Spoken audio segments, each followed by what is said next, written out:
And we're live. Here he is. He's back after 3 months. Jonathan Campbell, back from his hiatus from me. Except part 2 with... if you're not counting the last one we did last week with Damon. Well, I know it's the hiatus from me, so yeah, but it will count. And we're going to be talking to this lovely lady here, Hailey, and we're going to be going through her not just her main instinct, but her stacking as well. And we'll go through, and this is like one of Jonathan's areas of buffness, areas of expertise. Wait, where? I thought this was just a general. Oh, we did the general in the first one. Yeah, we're doing like the instincts of the Enneagram 5. Of course. Yeah. It's been so long though. So we could have a look at the Nick Helbig graphic and let us know if it's like rubbish or not. And then if it is rubbish, then we can just go straight over to your notes and your share screen. Right. That's it. See, the thing is, you're saying it's my area of buffness. I would probably say I'm more comfortable with other Enneagram instincts than this one, but anyway. Yeah. So yeah. Oh, yeah, I'll just click on that little box. So is this good or is this fit it? I suppose. The main thing is the self-preservation. 5 is the most withdrawn and introverted of the 5s. It's the most private. So I suppose things like wall people out and hiddenness and the passion for sanctuary, all that stuff makes sense. Totem. I don't know what totem means in this. Well, Well, it's just the name of the it's like the name of the type, isn't it? There's a reason for it. I can't remember what it is. Somebody, I can get up in a second. It's in Chestnut. There's right. So while you do that, Jonathan, what you were about to say something, Hailey, I think. No, it's okay. Okay. The time has passed. The social one is the expert. This is the 5 that wants to belong to the group or contribute to the group to contribute their knowledge. So if you remember that 5s have anxiety about their ability to deal with the external world, and they're trying to gather knowledge and become an expert in at least one area in order to have the confidence to go back at the world. This is the specific areas of the external world that they're worried about. So the social 5 is worried about the social sphere, their ability to make friends or gain status, rise through life, and so on. So this is the 5 that most wants to be an expert for the sake of others, whereas a self-preservation 5 is more worried about. They're more worried about having the ability to use their knowledge to get a good job or a good career and security, financial security, and other days of security. The sexual 5 is about relationships, but they're also about their passion projects and whatever it is they're devoted to. So that's what they're going to use their knowledge for. So a sexual 5 might try and pick up a boyfriend or girlfriend by impressing them with their knowledge, or, for example. Or they might try and join a group or a cause or something in order to contribute that way. And I'm just brainstorming right now, so that's the general idea. I got an idea. Maybe because Jonathan, you think I'm a sexual 5. So which qualities do you think I show that are sexual 5-ish? I'd rather not say. Ooh. Well, you're not shy about how you like to have female guests, for example, and how you try and impress certain female guests. He picks up these things, Hailey. I'm sorry? He picks up these things. Yeah. I'm sorry you were trying to hide them.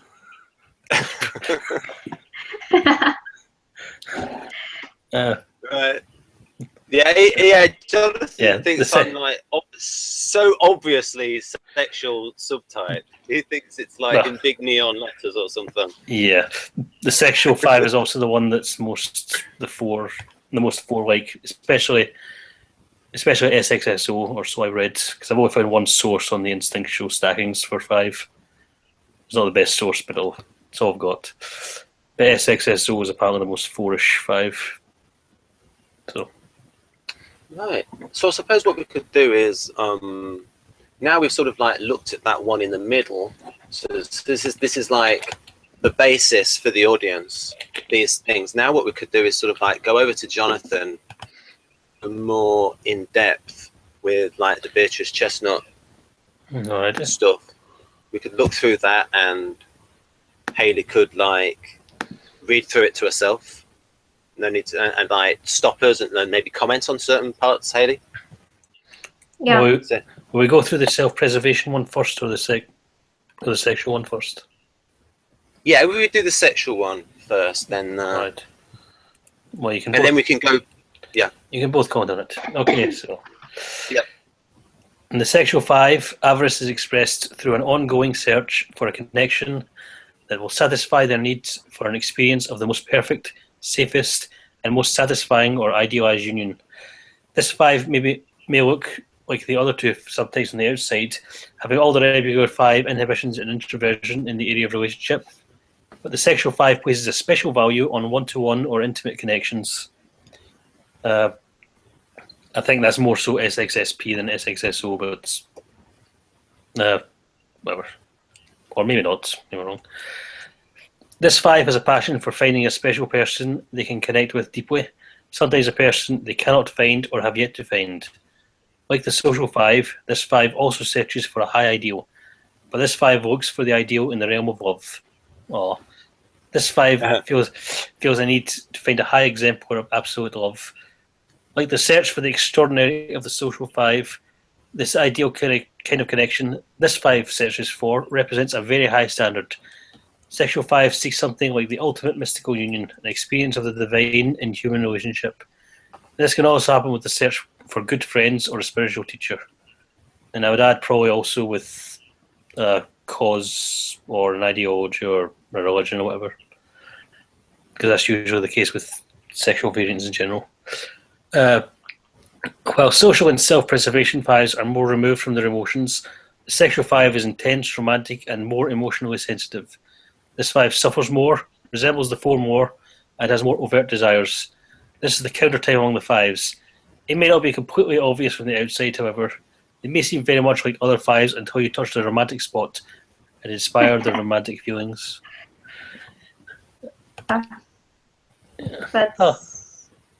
Ooh. I have to ask you, it says this 5 suffers more. Is it talking about, it says emotionally sensitive? Is that what it's referring to when it says yes. This 5 suffers more? Okay. Yes, very much. While they can appear reserved or laconic on the outside, sexual 5s have a vibrant internal life that is highly romantic. There are examples of sexual 5 artists like Chopin, whom Naranjo notes is the most romantic of the classical composers. Chopin, Jonathan. Are you sure about Chopin? I thought you would have known that, the pronunciation of Chopin. Well, now I do. Chopin.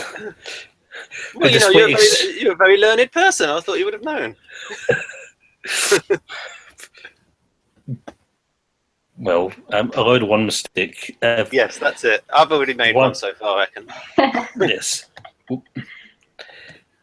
Anyway, there are examples of sexual 5 artists like Chopin, whom Naranjo notes is the most romantic of the classical composers, who display extreme emotional expressiveness through their artistic creations, but are cut off in many ways from others in the everyday world. Sexual 5s live in an inner world filled with ideation, theories, and utopian fantasies about finding unconditional love. They live for a couple's love as a kind of ultimate or ideal experience of connection. However, what they search for represents an idealized form of relationship that may not exist in the human world. Trust is the basic issue with the sexual 5. The name Naranjo ascribes to this subtype I don't know if I'm butchering his name as well. The name he ascribes to this subtype is confidence, which has a special meaning related to an ability to trust the other and suggests a search for the person who will be with you no matter what, the partner or friend that you can trust with all your secrets. Confidence is the kind of ideal that makes sexual fives very romantic on the inside. The search for an idealized version of love and relationship as a source of meaning in life. The sexual five's search for a higher exemplar of connection is so exacting that it's very hard to pass their tests with consistency if you are the person in a relationship with them. It is very easy for the sexual five to be disappointed. This subtype has such a great need to trust in the other, and the need is not easily satisfied, and so there can be a lot of testing in their relationships. Fives tend to be private people, but this five has a great need for intimacy under the right circumstances. If they can find a person they can really trust to love them despite their flaws. This subtype expresses a need to be completely transparent with their partner, and they need their partner to be very open as well. And this ideal of trust and intimacy is not easy to find. Because of this, sexual fives can get very picky about the people they have relationships with, and they can become frustrated when they discover that the other is human. If a partner does not live up to their expectations of transparency and openness... One thing, is there something you would like to say, Hailey, about the stuff about testing people and trust and things like that? Well, personally, don't feel like I really test my partner in that way.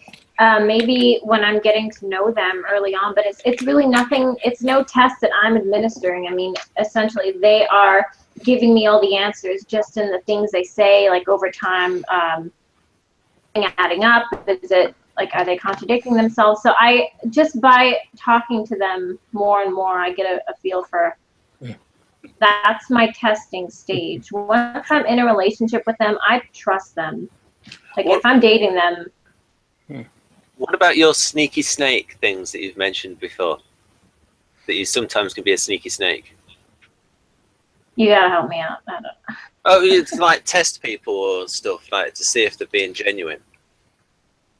I think you mentioned. I mean, that's when, like, if I have a run-in with someone I've never met before, or if I'm right. Like, this could be anywhere with any person, but usually 99% of the time it's with someone I have just met or haven't known very much. And yeah, I will play stupid to see like what they're gonna say or how they're gonna treat me. Yeah. So Jonathan, with this subtype, is it not just trust in romantic relations, but is it like trust with like all relationships? And maybe we could say that if we're looking at this from a Jungian point of view, that maybe the sexual subtype has a little bit more FI. I think that's reasonable. That's reasonable, yes. And I think sexual subtypes in general are more FI. It's not necessarily with all relationships, but it's certainly with all important relationships, all the relationships they think matter. Yeah. Yeah, because I sometimes score as, like, for instance, when I did the Salty 160, I scored as EII, so FINE. So, and on other tests I've scored as a feeler, and always like very close on the thinking and feeling. I think Hailey has been more towards thinking, but she also, I think she's talked quite a bit about. We've talked about this off air about how strong a FI can be. Right. If you want to elaborate, Hailey, it's up to you. Well, I don't know if you want to. I really don't know enough about it. I mean, the whole thinking, feeling bit, I mean, think about my FI and I guess contrasting it with FE, I don't have much of that. FI, it's like I can go on overload. If someone or anything I feel is just not in alignment with what I believe, shut it down really quickly. Be on overload sometimes, but getting back to that thinking versus feeling bit, feeling just, that's encompassing all of it. Like even though I don't have much FE, because I have a lot of FI, I'm saying I could be pegged as a feeler because of that FI. Yeah, you used to think you were an INFJ, I think. Or maybe that was... What's that? I think you used to type yourself as an INFJ, but... Yeah. And there were certain things you've said in your business where, not ethical things, you don't want to like take someone's money and give them bad gym advice. It's always like really ethical in your business and approach to really do the best thing for the client, even if it's not to your monetary advantage. And your strong belief in like getting the truth out there. So that might be a thing, Jonathan, when he said about that the Enneagram 5, the truth, the ethics. So like Hailey has like this big campaign against these big box gyms and the NASM, this sort of like procedure, and sort of like it becomes the standard certification thingy for how to do exercising, weight training. So strong ethics, I suppose. Yeah. All right. Yep. Yeah. Yeah, go on. Yes. Okay. If a partner does not live up to the expectations of transparency and openness, they tend to feel disappointed and, because they have a fear of being hurt by others, to isolate themselves. Sorry. Oh, no. Bloody hell. Yeah, sorry. Some sexual fives say that their search for an ultimate kind of connection does not only center on relationships with a lover or life partner. 1/5 says related to the idea of emotional promiscuity, saying, I want ultimate contact with a lot of people, one at a time. And some fives with this subtype report that although they feel guarded in the face of too much emotional intensity, they have a deep desire for intimacy with a trusted few. 1/5 of the subtype described especially appreciating the experience of clicking with someone, the feeling of having chemistry with another person, seeing that when he felt this, he could become infatuated very quickly. So due to See, and the only thing I disagree with is the first, how they said they want ultimate contact with a lot of people one at a time. I know. That may be that person may be SXSO. That person might be sexual social rather than sexual self-pres. That's what you think. Okay. I mean, Ben, do you relate to that, wanting ultimate contact with a lot of people one at a time? No, I generally like. Did it mean a lot of people overall? Does it mean like two-timing people switching between? Well, that reminds me of like when you were. I think you mentioned once that you would go to the gym and you just see everyone ignoring people and you just strike up a conversation with them randomly. Yeah, if that was dependent on if I saw something that was funny. If I thought of something funny and I wanted to say it. Like one time I said towards the end, stick a fork in me, I'm done. And I finished my exercise. Okay. It could also be just this channel, just all the guests you have on it, and your desire to have different guests, different people. Yep. There's an example. Yeah. Anyway, although the sexual 5 may look like a type 4, this 5 is still quite 5-ish, so it's not likely to be mistaken for a 4, although they may mistake themselves for a 4. And while this subtype is the 5 countertype and seeks to manifest an idea of intimacy, it may be hard to discern the difference between this 5 and the other two 5s, as all the 5 subtypes experience a need to withdraw. However, this 5 has a need to find a special relationship that will provide both safety and an ultimate kind of love. So one thing I'd like to know, Jonathan, now these, when they give these examples from these people, are these real people or are they like made up people? I think you've asked before and I said I don't know. So I'm pretty sure they are real people. Because I mean, she's a professional typist, so I don't see why they wouldn't be. Probably just made up names. Yeah. So yeah, that's the sexual 5. How do you feel about that? Spot on, except for the bit about wanting connection with a lot of people. Yeah. And even that could just be you being social last, which is what we think. Yeah, I think that's lost. I think that would fit like with INTJ, because like the FE break, the FE vulnerable. Yeah, that too. Okay. So, any comments, or do you want to start a new one? Actually, that fits quite well with, like, say, INTP might be a little bit more towards SX, SO with SP last, because INTP is not as good with the TE, the SI, and the SE. I wouldn't read too much into that because there will be INTJs who are SX, SO, and I think Wojtek is probably SO last. So yes. Speculating there, but I think you're probably right. Yes, he probably is SX, SP. Well, yeah, possibly. So, maybe you're wrong. But there'll be INTJs who are social last, there'll be INTPs who are or aren't, whatever.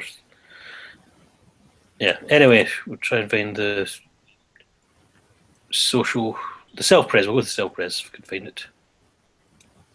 Or maybe, I don't know what the best way to do is now that, I mean, do you want to do like the set short and then do the stacking, or do you want to look at, if we look at the other ones, self-pres, as you said. Yeah. Because we need to know what we're stacking. Yeah. I have to ask, because Ben, you were talking about how the 5-wing, wait. Ask this. What about someone who identifies as a 5-wing 6 first? They're probably more self-pres, aren't they, Jonathan? A 5-6. What do you think? Oh, no, I'm sure there are sexual 5s who are 5-wing 6. It's just yeah, I can see that with like the 6 being a bit FI. Yeah. For a 5-wing 6, they'll probably just be more emotional, maybe less emotional than a 5-wing 4 sexual subtype, but more emotional than the other two 5-wing 6s. That's one way of looking at it. Yeah, the wings I'm not too concerned about the wings because I think the try time is much more useful for that. But we'll get to that in another video, I suppose. Yep. Okay. Thank you. All right. Self-preservation 5, Castle. The self-preservation 5 is the most 5-ish of the 5s. These 5s express avarice through their passion for hiddenness or for having sanctuary. The name given to this type is castle, which communicates this person's need to be encastled, to be able to hide behind or be protected by walls. Psychologically, and sometimes physically, self-preservation 5s build thick walls to protect themselves from the world and from other people. Self-preservation 5s have a need for clearly defined boundaries. This personality is the clearest expression of the archetype of isolation and introversion. They have a need to be able to hide behind boundaries they can control and to know that they have a place of safety they can retreat to in order to avoid feeling lost in the world.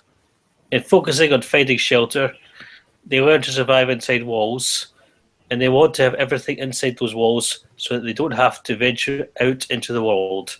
To them, the external world can seem hostile, inadequate, and brutal.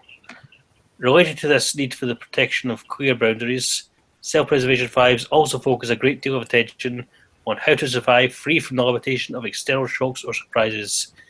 They have a feeling of having to be on guard and a difficulty with expressing anger, though they may communicate anger passively by withdrawing and hiding or going silent. Self-preservation 5's need for hiddenness can create difficulties with self-expression in general. This subtype is the least communicative of the 3-5 subtypes. Their passion for hiddenness also manifests their action. They act in secret, so their actions do not compromise their ability to keep their guard up. Hailey, yes. Yeah, that's actually pretty true. Private. And yeah. Okay. A lot of this stuff I really connect with, although there's no denying I'm a sexual. Yeah. Okay. Jonathan, just a little preview when we get to the stackings. Is it like one of these things? I think there's a concept, Hailey, where like the sexual is the thing that you most want, and maybe with you, it's like the self-pres is the thing the person is best at. That sort of like thing. The one I'm most comfortable with. It can be best at or least worst at, depending on the person. But so we'll get to that in a bit. Yeah. The problem with this stance, especially when it tends to the extreme, is that living in an enclosure is not really compatible with having and meeting basic human needs. The self-preservation 5 is the most withdrawn of the 5s, and, as a natural part of renouncing needs and wants, they try to get by on very little, especially when it comes to the emotional support that relationships provide. Self-preservation 5s limit their needs and wants because they believe that every desire could open the door to their becoming dependent on others. Desires then are either sublimated in specific interests or activities or erased from consciousness. Self-preservation 5s live little, meaning they get by with few resources, which amounts to living small or poorly. Naranjo explains that normally people have some ability to say, I want that, to express desires and do the work they need to do to get what they want.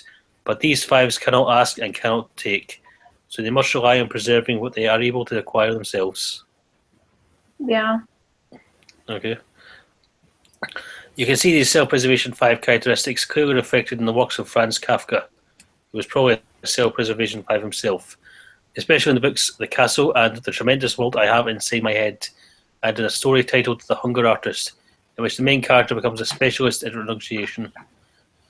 In relationships with others, self-preservation 5s avoid creating expectations or dependent relationships. They also avoid conflict, which is another way they detach from people. They do, however, typically experience a strong sense of attachment to a few places and people. To prevent conflict and manage contact with others, they may adapt to fit in, to not be seen.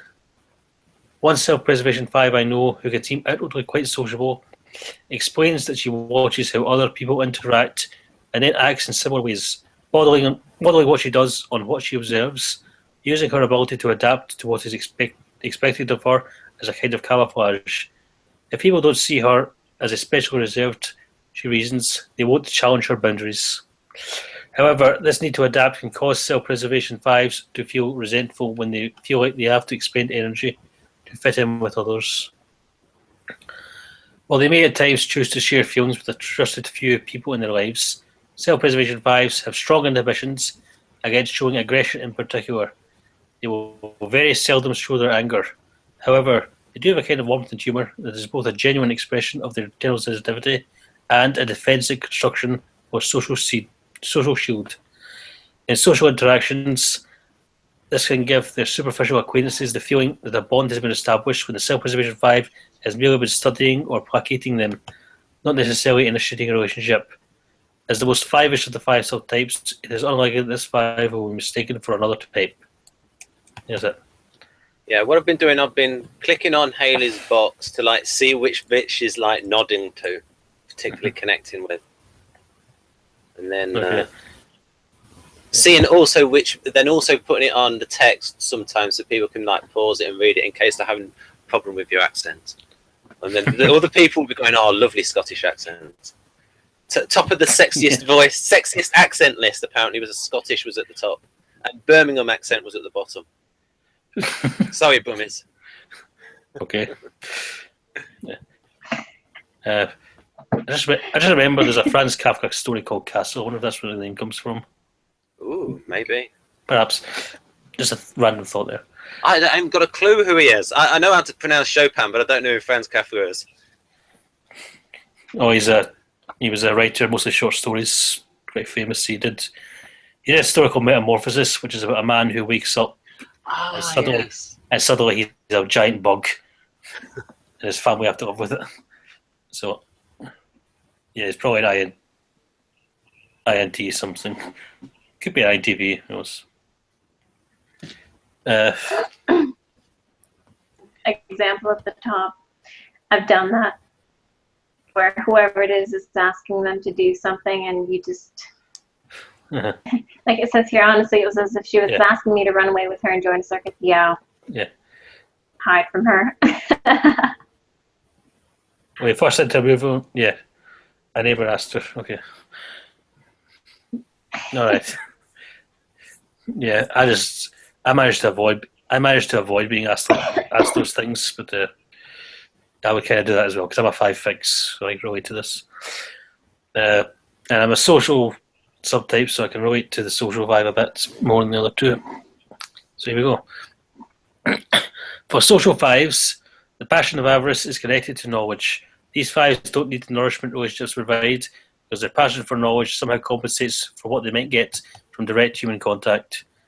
Although SOSX probably needs relationships a bit more than SOSB. It's as if they have an intuition that they can find everything they need through the mind. Needs for people and for emotional sustenance get displaced into a thirst for knowledge. They then give to their subtype as totem, which communicates their need for super ideals, or the needs to relate to people who share their intellectual values, interests, and ideals. The image of a totem suggests both height and a character that is constructed like an object, rather than a human being.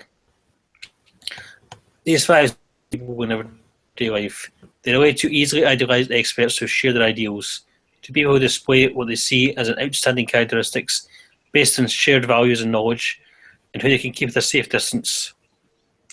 One social five I know says he collects people who share his interests and values. For social fives then, avarice gets acted out through a greedy search for the ultimate ideals that will provide a sense of meaning by connecting them to something special, thereby elevating their life. The social five's passion is a need for the essential, the sublime, or the extraordinary instead of what is here and now. In line with this need for relationships based on shared ideals, social fives have a tendency to look upward towards higher values. According to Nerano, they look towards the stars and care little for life down on Earth. In contrast to sexual fives, who are iconoclasts, social fives are admiring people, individuals who admire others and express their ideals in extraordinary ways. In looking for and adhering to super values, they can be disdainful of ordinary life and ordinary people. The life of their mind feels more compelling, and the people at a distance who represent the extraordinary seem more seductive and interesting to them than the people they meet in everyday life. Social fives are looking for the ultimate meaning in life, motivated by an underlying, potentially unconscious sense that things are meaningless unless the ultimate meaning is found. This five's drive to find the extraordinary underscores a polarity that they may perceive between extraordinariness and meaninglessness. They look for meaning to avoid a fearful sense that the world is meaningless, but in their search for meaning, they orient themselves so much forward, finding the quintessence of life, the extraordinary, that they may become disinterested in everyday life. They see a gap between the ideal and everyday life, and they burn in the longing for the ultimate meaning. For this five, motivated by the social instinct in the service of avarice, the common, ordinary self does not have enough value to satisfy their drive for meaning. In their search for meaning, these fives can become spiritual or idealistic in a way that is actually counter to real spiritual attainment, because it bypasses compassion and empathy and the practical level of how people connect to each other in ordinary life. This tendency is the prototype of what is sometimes called a spiritual bypass, in which a person looks for and devotes himself to a higher ideal or a value system of knowledge as a way of avoiding doing the emotional and psychological work he would need to do to grow and develop. They may believe they are transcending their ego, but their adherence to their spiritual values or practice is their way of escaping from their everyday emotional reality into a higher intellectual system that they have idealized. Any type can spiritually bypass, but the social five is the prototype of someone who employs this as a defense strategy. Social fives prefer not to feel. They can be mysterious and inaccessible, or fun and intellectually engaging. They may hide out in the pose of an expert, and they tend to have a sense of omnipotence to the exercise of their intellect. These fives may imagine they are superior to others because of their higher values and ideals. Although they would never intentionally show it, they seek recognition as prestige. They want to be someone important, and they often seek to fulfill this desire by aligning themselves with people they admire. Social fives can look like type 7s, and that can be fairly outgoing and display a great deal of excitement about interesting ideas and people. The social five is typically more out there than other fives, in the sense of being more social and being able to engage. Social fives differ from 7s, however, that they are more reserved, less self-interested, and less emotional than 7s. Do you think a lot of? Do you think amongst this type, there's quite a few ENTPs of this type, because they can be a bit 7ish and 5ish. Like, do you think a lot of some of these can be ENTPs? I don't know. I've actually typed some people as 5s and they were INTJs, or at least one person as a 5 is an INTJ. Definitely a lot more expressive than the typical INTJ. I think it's definitely something it's something this person has learned to do. He's learned to be more expressive. Are they like INTJs that are a little bit like ENTJs? How so? What, in like more socially extroverted? Well, well, the person I'm thinking of definitely has a lot of people he admires and is an expert in his particular area, and he has a lot of friends who are in the same kind of field, same area, but he is also a bit more introverted than they are. Like, you can kind of tell in a certain way. I can relate to some of this myself.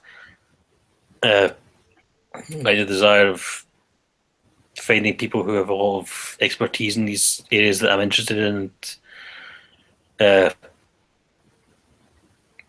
following their work and maybe getting to know them and stuff. I don't think this is necessarily a more ENTP-ish 5 necessarily. Right. Yeah, not. I think a lot of most ENTPs are 7s, and they may look like 5s because they're growing to 5. So. Oh yeah, just to remind the audience, there's a nice little mnemonic for remembering the direction of disintegration, and that is, now obviously it's the 142857, and it's like each pair of numbers roughly doubles. So you got 1 and 4, 14, 2 and 8, 28, and then instead of it being 56, it's 57, and then you reverse it for integration. So that's a nice little way to remember what each type disintegrates and integrates to. If you're an INTP who remembers that stuff, I had not follow a single word you just said. Well, it's in the Riso and Hudson book. So okay, let's have a little time out to teach the audience this little bit. They'll like this. They'll like this. Nice. I'll actually say something of value for this hangout. So 142857. So if it was like perfectly logical, it would be 14, 28, 56. So like doubling. But what they're saying is that it just roughly doubles. Okay. 14, 28, 57. So it's like 5 disintegrates to 7. So 2 disintegrates to 8, 4 disintegrates to 2, and then you just reverse it for the integration.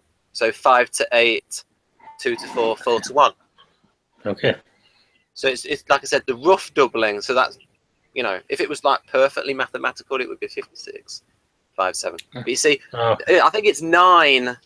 It's for the other one. For the other types, for 9, 6, and 3, I think it's 9, 6, and 3. Am I right, Jonathan? 9 disintegrates to 6.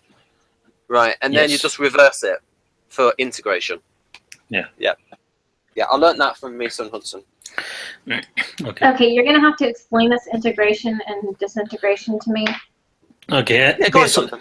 Basically, it's about when you're less healthy, when you're in a bad place, you might disintegrate into a 7. So you'll act more like a 7, you'll think more like a 7, which means you'll try and distract yourself more, you will indulge yourself more, become a bit more hedonistic. Oh dear. More, less concerned with learning for accuracy or science or truth, more concerned with just indulging yourself or trying to distract yourself from especially from your negative feelings and any negativity you have. When you're going to 8, when a 5 moves to an average 8, they become more assertive, a bit more angry. But when they become a healthy 8, when they move to healthy 8, they become more assertive in a positive way. They perhaps more because the 5 is so introverted. This is really them coming out of their shell and learn to stand on their own 2 feet and making their mark on the world, that kind of thing. So it's based within the last year. I feel like I have really become a lot more assertive with people. Mm-hmm. Initially attributed this to growth, and I mean, what would the difference be, or how would I know if it's more FI or if I'm just moving towards a healthy 8? Well, FI growth is more like when INTJs become more emotional and value their emotions more and value feelings more, and that kind of thing. It's not necessarily about becoming more assertive. I would say. Okay, I guess I always thought that like since FI is you're standing up for what you believe in. Well, vocalize that, but I understand. Yeah, well, FI is not about standing up for it, what you believe in. It's about feeling what you believe in more. So it's you can grow into FI without necessarily standing up. Yeah. Jonathan, do you think it's easier for an INTJ, an ITX, Enneagram 5 to go to 8 than it is for an INTP to go to 8? I think it all depends on the person. I think because I see it as difficult because you talk about the SE break. The 8 is cool. Yeah, it's the SE thing. It's going to be tricky where it's like the 8 is the challenger, and INTJ is an NTJ, so they're not far off an ENTJ, and a lot of ENTJs are 8s. So and with that TE thing, like being productive and that lot, that's like so I can see like an INTJ that develops their TE. So someone like Hailey, strong TE, getting their business going, like a lot of drive. I think it's easier for them to become an 8 than for an INTP. We're weak with the SE, we're weak with the TE, we're not as focused. So we're a little bit like this. So maybe we tend to a bit more towards the Enneagram 7 disintegration because we have to try to learn to focus on something and drive towards it. Perhaps it probably just maybe more that they'll just manifest a bit slightly differently rather than it being harder. So perhaps anyway. Although maybe INTJs have more of a tendency to go schizoid, so maybe it swings and roundabouts. Yeah, more withdrawn. Yeah. There's also the fact that INTJs, because they're FE break, they don't really care that much about how others see them if they're becoming more assertive, if they're stepping on toes like an 8 might. Well, as Dario writes it, you just need to teach the INTJs developing FE or things that we would tag as it is good for business. Just think it is good for business, and then they'll do it. All right. Okay. That's pretty much what Dario wrote in his book, 8 Keys to Self-Leadership. It's like develop this is good for your reputation.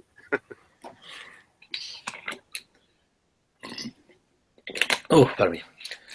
Anyway, that's the 3 instincts of the 5. Right. So we could go back to the diagram just for a little bit, just to see if it matches up, and then we could have a look at Hailey's stackings.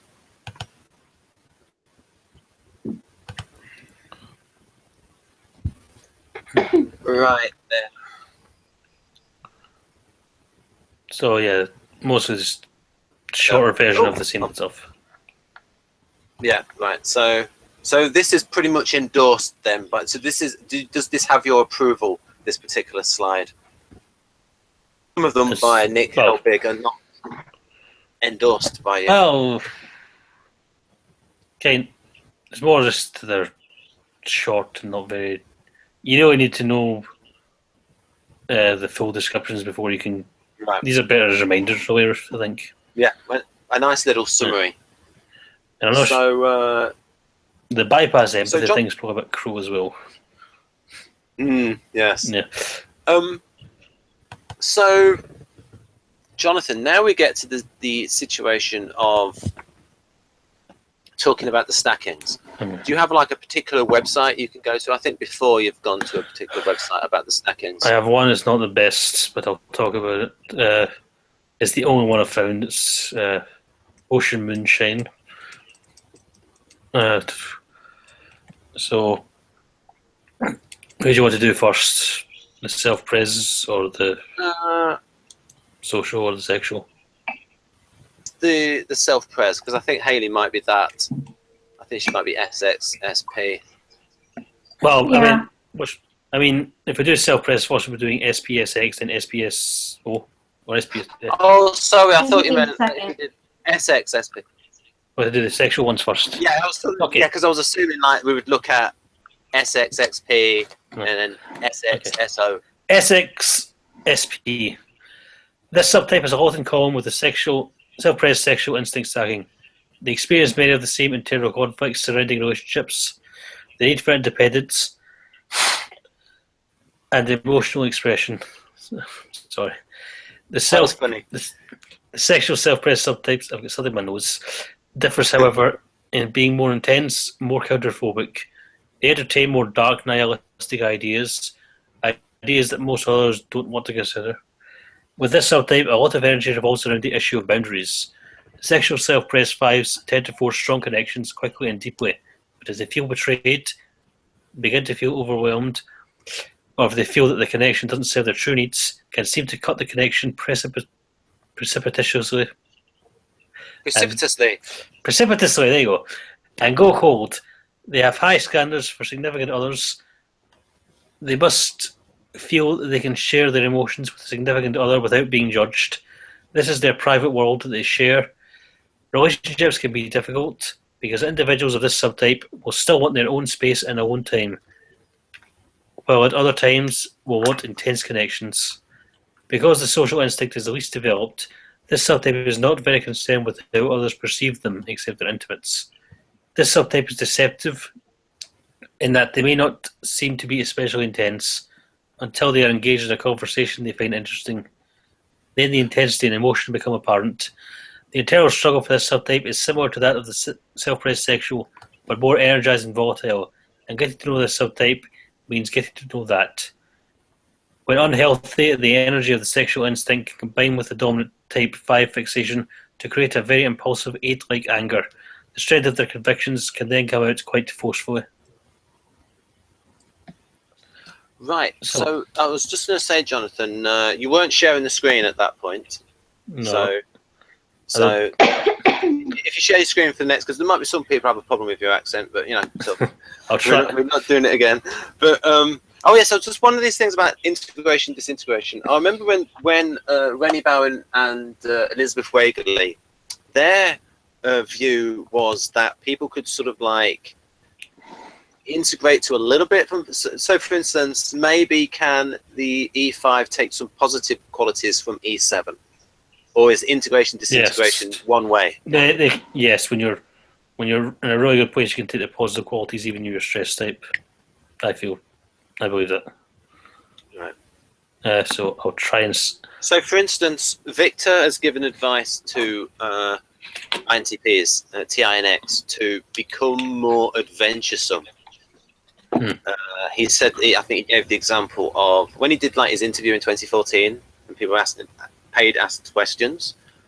That I think he gave the advice that the INTP should travel and take more risks, take more opportunities. And so I suppose that's a little bit more going towards the positive side of Enneagram Type 7, the adventurer. Yeah, but also kind of 8 as well, just be more assertive. And Yeah.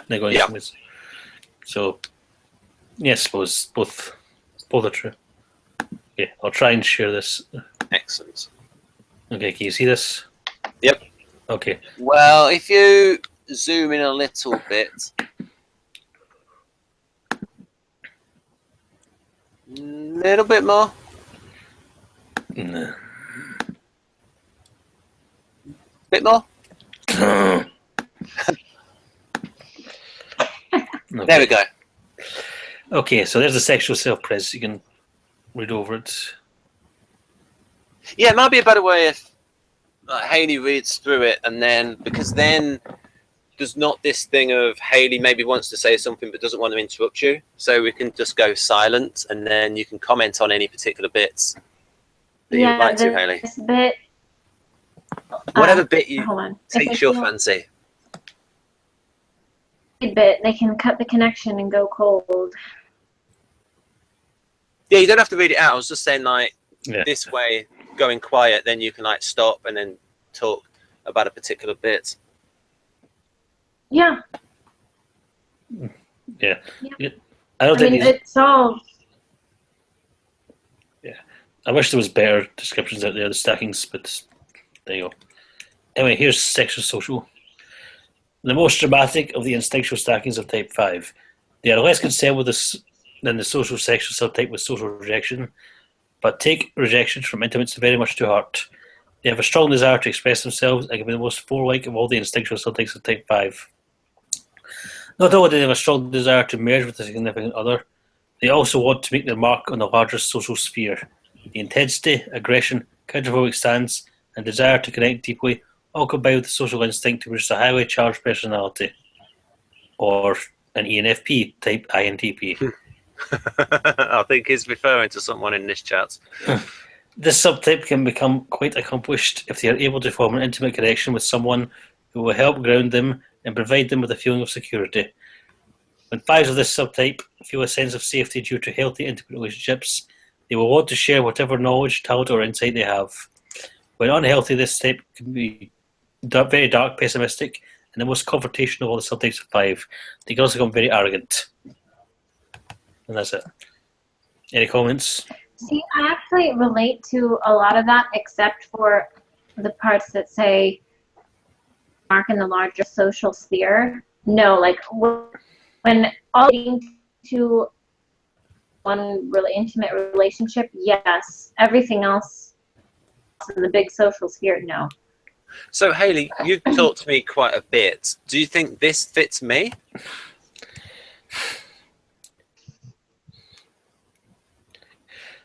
Or do you think he's highly charged? Highly charged personality?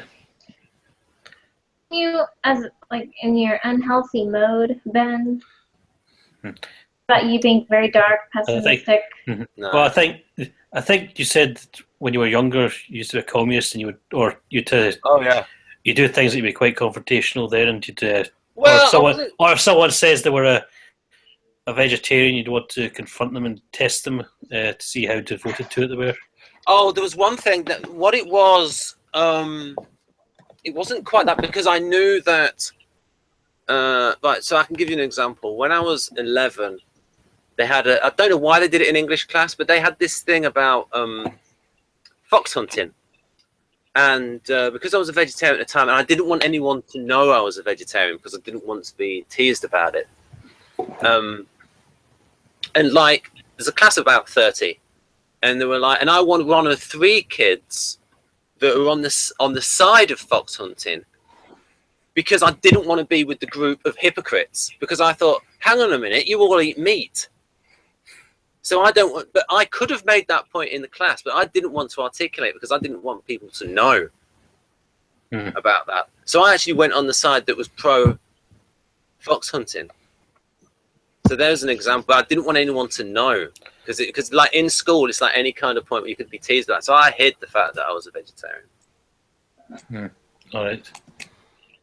And yeah, I was very like communist. And I even remember like when someone just said, I mean, even when I was older, when I was about 22, someone said, I think communism's had its day. And I was like, I got quite irked by that. I didn't like be confident, but it's like those kind of comments were, so it was a little bit strange. I had to like get past it with logic and stuff, and then just finding out more. Okay. Right. Anyway, self-pres social. In the average health range, this instinctual stacking is warm, friendly, and loyal. They need their downtime and have no problem spending time alone. They actually value it very much. They feel an energy drain from people's demands on them. This instinctual stacking is what's described in most Enneagram books. The most notable and potentially frustrating thing about people of this type is the difficulty involved in getting really close to them. They can usually handle themselves socially. They always hold back when it comes to intensity or intimacy in a relationship, which can frustrate a sexual variant type. Others are aware that there is more going on beneath the surface, but it can't really be assessed. These fives are masters at minimizing their needs. Even though they shy away from the intense personal relationships, they often have a lot of intuition about others. Their detached level of personal involvement somehow brings objectivity to their insights. They can be the most practical of the instinctual stackings. Their issues usually revolve around demands made on their time. They can become problematic in personal relationships.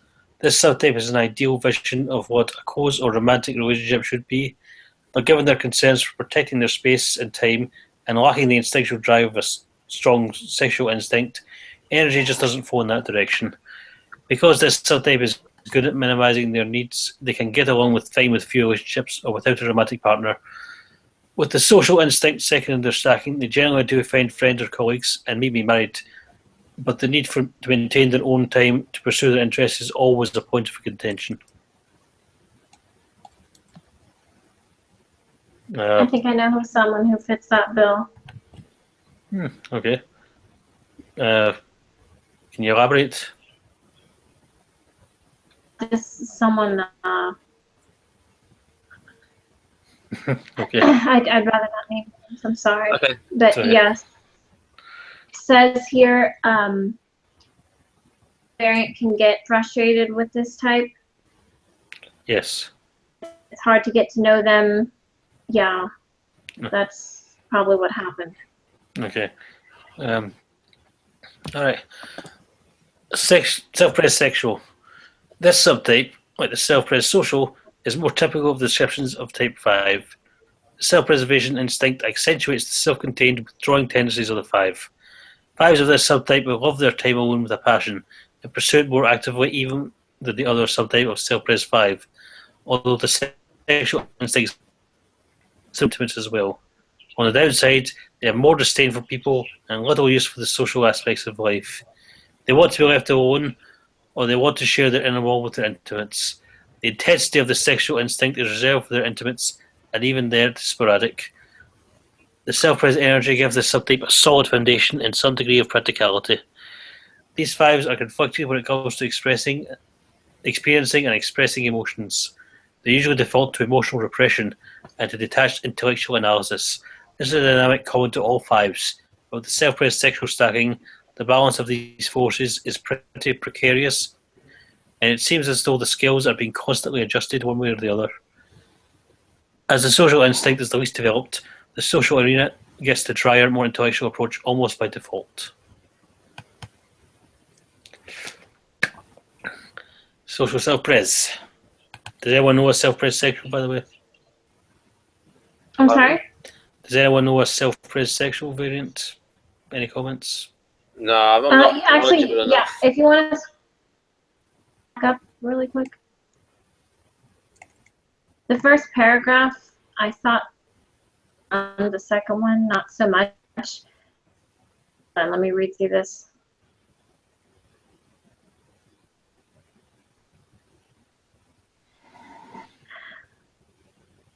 People and little use for the social aspects of life. They want to be left alone, or they want to share their inner world with their intimates. That's pretty spot on for me. But the bottom paragraph, yeah, the 5s are conflicted when it comes to experiencing and expressing emotions. I don't feel like that's okay.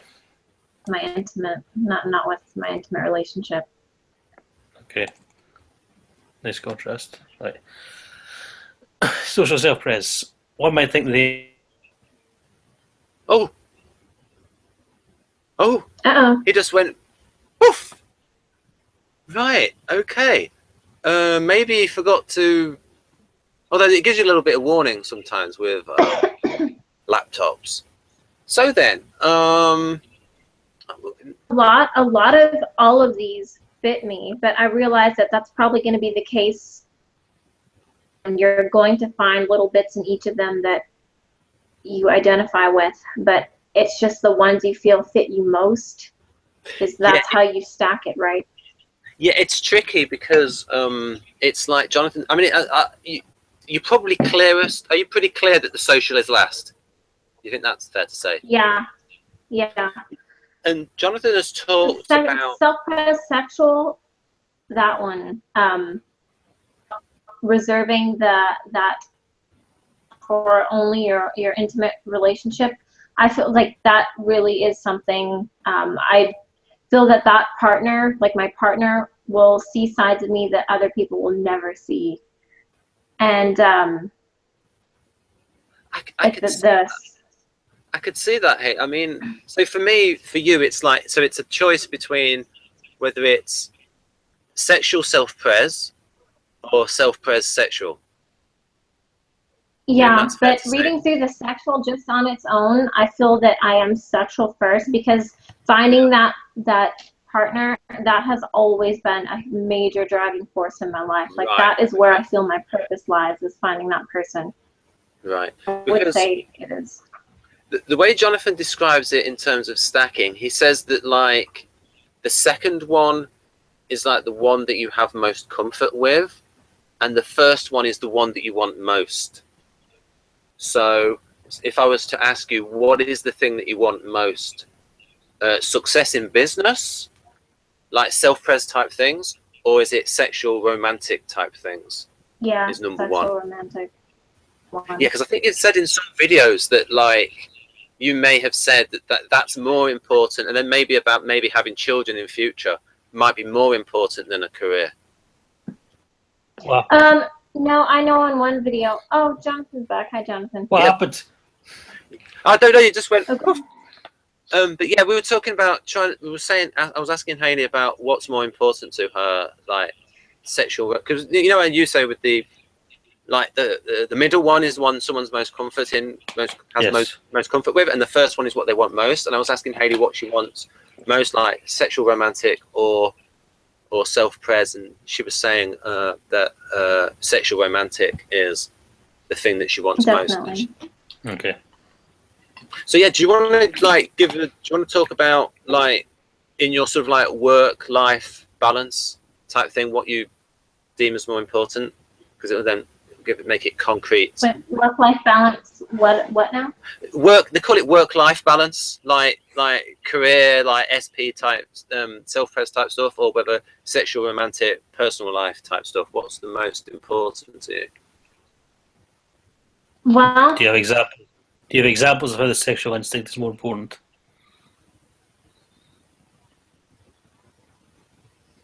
for me to give it to you, I guess.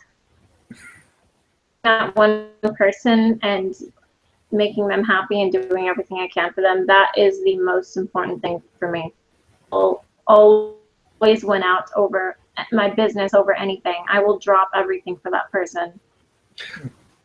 I think you've said in a video or two that also the sort of person you'd be attracted to is also somebody that, I think you said that somebody who was like, had a lot of drive and passion, but you could also do your own thing. I think so. It sort of wouldn't get in the way, but somebody else who had their own passion and drive to achieve something. So if you talked about the kind of person that's your ideal, that might help. Yeah, and I don't know, this gets back to the question, essentially, like, well, can two types, and I'm not saying it could, like, has to be INTJ or has to, but ideally I want someone like myself who has that passion and drive for something very, very attractive to me. And like, there are these that I do identify with. I think it was in the self-pres how it talks about wanting your alone time, like needing your alone time. And, you know, if I have that need, then I get, like, if I'm with a partner who expects my time 100% of the time, that's going to be hard. Ideally, yeah, I would want this person to be self. Just feel that the relationship would be less strained because of that. They would understand, and yeah. You mentioned something recently, because it's when you did a provocative video, visually provocative, is when you mentioned bunny ears, and you said you're talking about, and you said, oh, it's not many INTJ. I bought these bunny ears, and because I wanted to be a bunny for my man and do this sort of thing. Yeah. But that's true. It's like, would you then put your career on hold in order to go into like bunny mode? Specific example. Sorry, the sound's cutting out a bit. You have to give me a more specific example. Oh, I was just wondering, because you talked about, so in that situation where you said that you would want to do everything for your man, would you like also still want to have a career as well, or would you put that on Yeah, hold? and that's what makes it really hard. Yeah, that's what makes it really hard.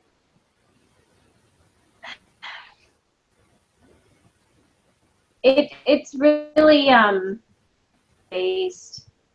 It really is. But at the end of the day, I guess we can say that if I had to make the sacrifice in any aspect, if that sacrifice entailed, like if he and I was the one who became the breadwinner, I would do it. And you know, I would ideally want to make money doing what I love, but even if, you know, I couldn't do that, I would still go out and work. Like it really, the sacrifice is dependent on the situation. Whatever he needed, I would do. It'd be a really hard decision, but make. And what about with children? Would you want to like devote everything towards your children? Yeah, and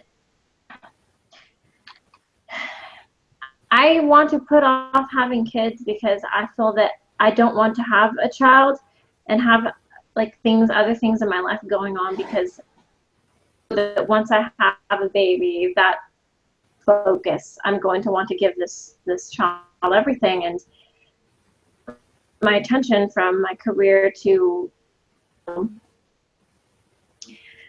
yeah, I really don't even know. I think I do, but I'm not exactly sure. But I think I'm just a little. I'm not ready. So. But I have a little. I want to do. I have a little hypothetical for you. Say you were in a position to, financially, if you were in a position to homeschool your kid or kids, would you do that? Yeah, I would. Right. So that's a practical example of how much emphasis you put on that you would put things aside.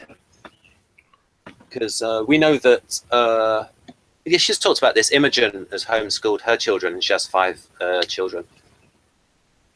And she is ISFP, FISX, and FISE, Enneagram Type 9.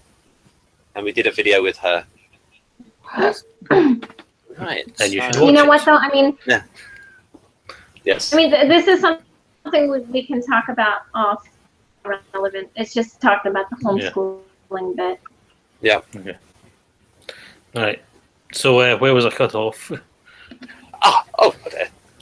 Yeah, I was just trying to do it as an example of like trying to, as an example of a balance between the sexual instinct and the self-pres instinct. Okay, by running together the sexual romantic stuff, like the life, and then with the self-pres with the work aspect, just trying to make it more concrete and like setting up a hypothetical situation as to what would be chosen first, what would be the first priority. That's all I was trying to do. Okay. So how far did I get? I mean, what was I? At what point was I cut off?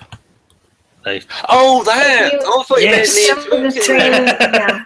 Oh, right, I don't know. I thought you meant me interrupting you when you said cut off. I forgot that you... Yeah. I can't remember. Yeah, John, the screen. I can probably pick out where it was. Yeah. I was reading through the social self-pres.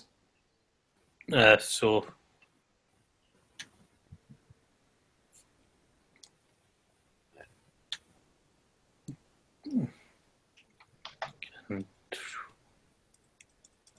We'll just start again, or... Well, you know, you don't. I mean, you can read it out loud if you want. It's more for...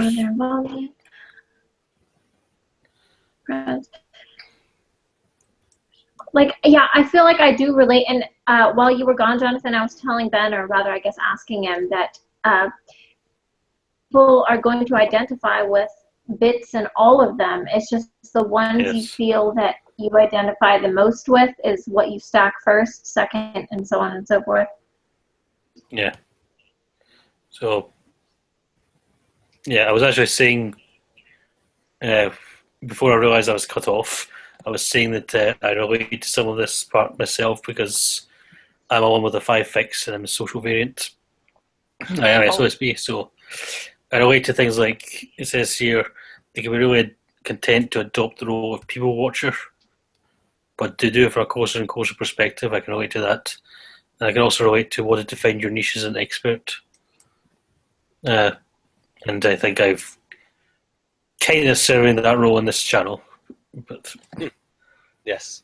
Yeah. You don't like to be called an expert, though, so we've settled on both. So, Jonathan, could you say a bit about just like what the first is like, the second is like, and the third is like, the relationship between those three in the stacking? Your first instinct is what you want, what you're most concerned with in the long run. Your second instinct is the one you're most comfortable with, and it serves as sort of, it often serves as sort of supporting role. Like you would, ideally, you would prefer to have your second instinct sorted to be taken care of, so that you can focus on your first and use that as a base. And your third instinct is your blind spot, but it can also be a hidden agenda. So you can feel like it will be taken care of later, or not at all, if you want, but depending on the person. I can give an example of how good Hailey is with self-praise. I think that if you had like a self-praise competition, and do is to ask them, okay, who is the most parsimonious here? Hailey could like give a long list of all the things that she does, like sort of like really parsimonious, careful with money behavior. And I think she'd like come out on top on that. So that shows like that self-praise aspect of being like super careful with money. I think you've got that nailed, Hailey. What do you reckon?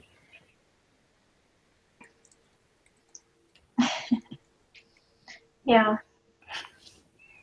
Comparing things like to the, not even the dollar, like to the cents.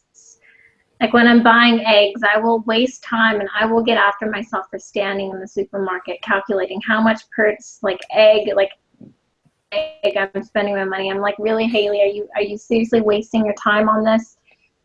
So yeah, it can get bad, but it's just, that's the way I am. I won't bother reading through the last stacking of. Right. I showed the whole thing on the screen if anyone wants to pause and rewind it. Yeah, but, yeah, we did that. Yeah. Anyway. Yeah. So it's done the pretty much. Any of your own thoughts? Because you've gone through their thoughts, what they've written, Jonathan. What are your own thoughts on these stackings? Your own experience? I don't have much experience with these stackings. Obviously it's a type 5, so you're not going to get much experience in the first place. There's not lots of 5s out there. But yeah, they seem to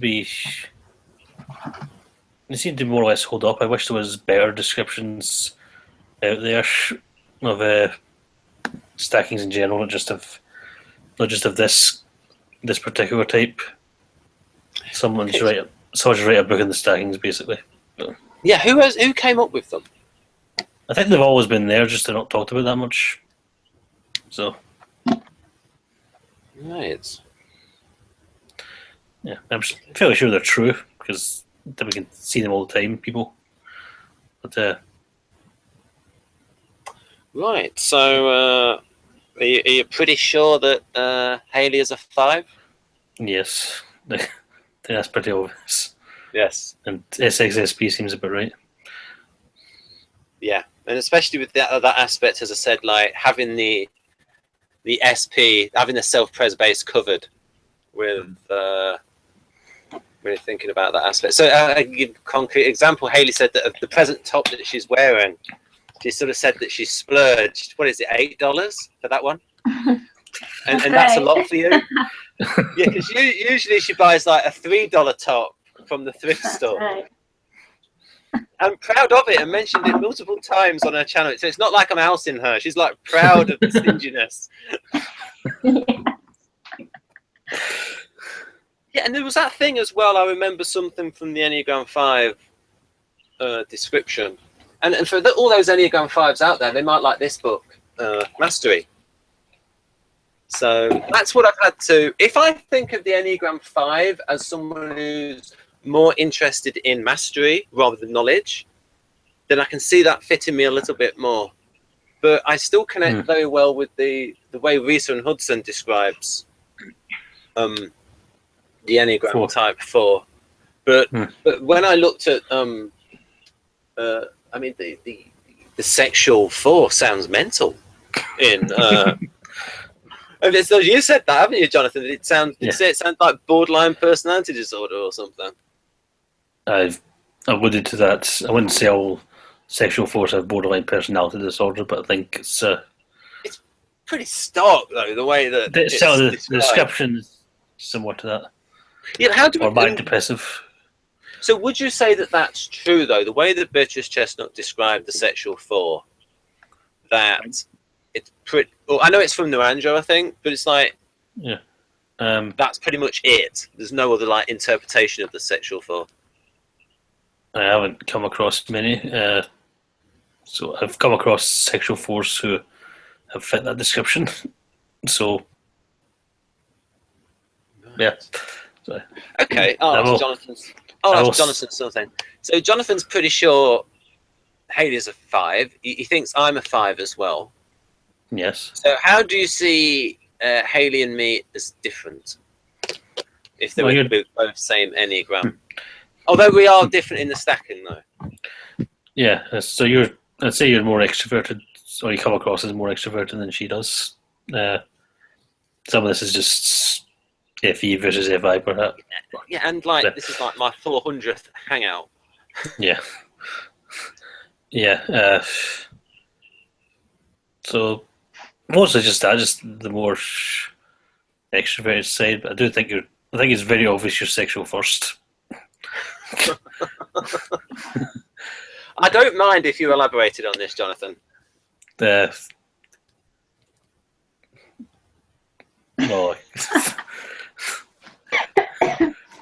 I don't think I really need to. I think it's kind of comes across in most of your videos. Just yeah. But you even planned. We never got around. We never did it for some reason. But you even said you wanted me to help you do a series on Nietzsche just to impress a girl.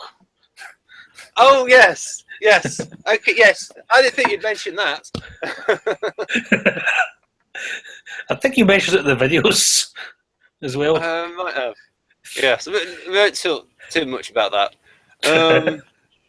I have my limits, though. I mean, I still wouldn't, because I think he was a bit. Well, we know he was mental, but like I just thought the arguments in Thus Spake Zarathustra were just infantile, and like he would use sophistry. Yeah, and I don't like that. I think he did that on purpose, but yeah, but if you're going to make the case for it, don't use sophistic arguments. I think that's probably about it. I mean, oh yeah, you mentioned something about an INTP that's like an ENFP.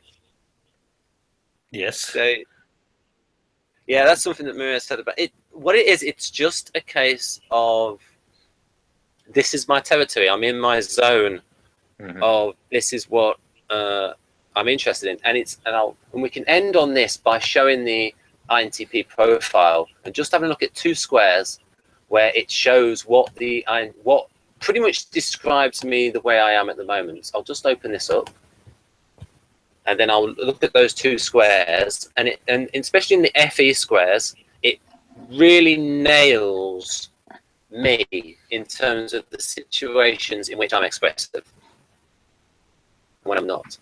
And I think Wojtek said that this profile was gold. Even Kersey Jr. said, I think the quote is, and this was about Model G, perhaps there's something to it given his ability to capture the type. So I'll just zoom in to these 2 squares, because a lot of Enneagram 5s are INTPs and INTJs. And so usually and this is where the 2 systems come in well, where if you know about INTJs and INTPs and you know about Enneagram 5, they can be a big help. Right, but this will explain my behavior, something I'm interested in. There, if you look at FE, reserved, does not like small talk, and is irritated by uninvited guests. Can only keep a lively conversation if the topic is of personal concern to him. Find an interesting aspect to the situation.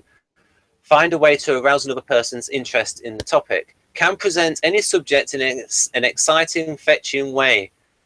Yeah, I did that bit in italics. Although unfriendly and abrupt without outsiders, for his loved ones, he can create relaxed and festive atmosphere. So it depends on the subject. And then on the NE, I don't know about brief trance. I may have seen that. I don't know if you've seen like certain expressions on my face where it looks like I've gone into a trance. Sometimes. I don't know if Hailey's ever seen me do that. And it's like, Ben, what are you thinking? The thing is, we're both in IDOMs. We trance all the time. We're not going to notice. Probably we're trancing when you're trancing.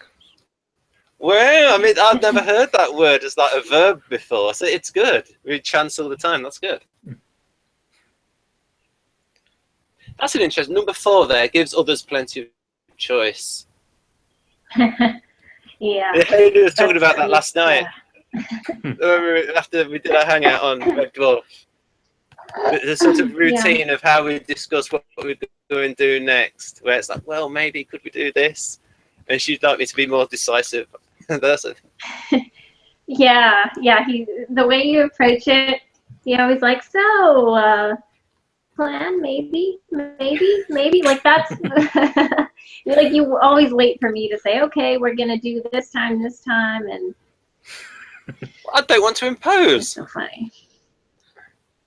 Right, so You won't be. I mean, we always plan, so. Yes, and always try to be on time for Hailey. Yeah. Right then, so so it's right there in the profile there. INTPs, if you get them on a subject that they're interested in, and for me, this subject is typology. So because otherwise, because normally if you think about it, INTPs have pretty, I think the word, abstruse interests, and they're not going to be able to talk to a lot of people about them. So for instance, Hailey's had this issue as well with her interest being hypertrophy. And we talked about and even when you're talking to someone new about it, it's like where to start. Yeah. So usually if I talk to someone, I try to find something funny rather than try to go into something that's too abstract or abstruse. But even then, it depends on if I can force myself into that mood. And whether I go into that mood or not might be determined by the sexual instinct. I'll admit that. Right. So is it that you just don't talk about it all the time, or you're just not in the mood to so with someone who won't understand it? Well, I suppose it's a little bit like, it's like when we did Red Dwarf. It's like when we did about the confidence and the paranoia. It's like, those two things inside Lister. It's like, if I recognize it's something that I could talk about, then I become more confident. And INTP and INTJ are the two types. It's like they have to have something in common with something to talk about with the person. And Hailey, you've talked about it in one video where you talked about, I hope the guy's not a dumbass. And you've not decided that you don't want to talk to him because it might spoil the illusion if you did, and then found out he was, because you want to, talk to someone on your level. So learning how to talk to different kinds of people, and I like how it's the way. I mean, I think they phrase it brilliantly. Linda Bones and Dario Nardi, because they actually put it here. Perfect title. Understanding yourself and others is how I approach typology. Is that for you as well, Hailey? Like understanding yourself and others? The reason why you're interested in it? Perhaps. Right. Right. Might as well end there on that high note. Right. So I'll say goodbye, and then you two can say goodbye. So it's goodbye from me. Bye, And Ben's Poppy. Peace. Yes, very NF. All right, bye-bye. Stop broadcast.